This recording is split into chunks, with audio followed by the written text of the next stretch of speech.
नमस्कार बंधुगण, आम चैनल रे आपण मानकु स्वागत करुछि।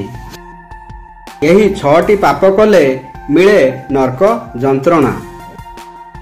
वीडियोटी आरंभ करने पूर्व आपण मानकु मोर अनुरोध, वीडियो को गोटे लाइक एवं आम चैनल को सब्सक्राइब करंतु। चलंतु जानिबा बंधुगण, कली जुग रे एही सब पाप कले सीधा सड़क नरक को जिबे। जानतु कौन कहूची गरुड़ पुराण। कर्म ही भगवान। मनुष्य तार जीवन काल मध्य जदि किछि वास्तव रे उपार्जन करिथाए ताहा हेउची कर्म। मनुष्यर कर्म ही तार भूत एवं भविष्यत स्थिर करिथाए।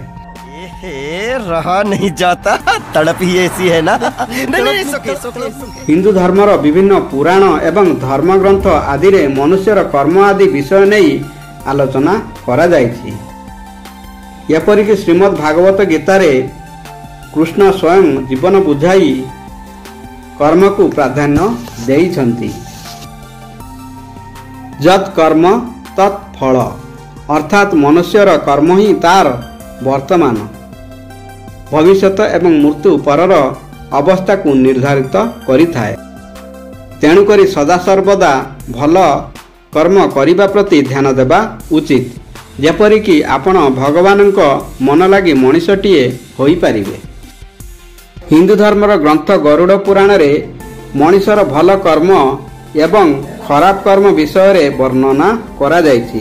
भगवान विष्णु तांको वाहन पक्षीराज गरुड़ंक सह धर्म, कर्म, नीति, नियम, पाप, पुण्य आधार रे मृत्यु परे मनुष्य को स्वर्ग एवं नरक प्राप्ति होइथाए से विषय रे आलोचना करिथिले, जहा गरुड़ पुराण रे वर्णित। गरुड़ पुराण रे भगवान विष्णु विशेष करी एही किछि पाप कार्यर वर्णना करिछंती, जहा करिबा द्वारा एही कलिजुग रे व्यक्ति को नरक प्राप्ति होइथाए, ଯେଉଁଠାରେ ବ୍ୟକ୍ତିଙ୍କୁ ବିଶେଷ କଠୋର ଦଣ୍ଡ ଦିଆଯାଇଥାଏ। ତେବେ ଆସନ୍ତୁ ଜାଣିବା କେଉଁ ସବୁ ପାପ କରିବା ଦ୍ୱାରା ଆପଣଙ୍କୁ ନରକ ପ୍ରାପ୍ତି ହେବ। 1. ବିଶ୍ୱାସରେ ବିଷ ଦେଇ ଅନ୍ୟର କ୍ଷତି କରିବା। 2. କାମନା ବାସନାରେ ଲିପ୍ତ ରହିବା। 3.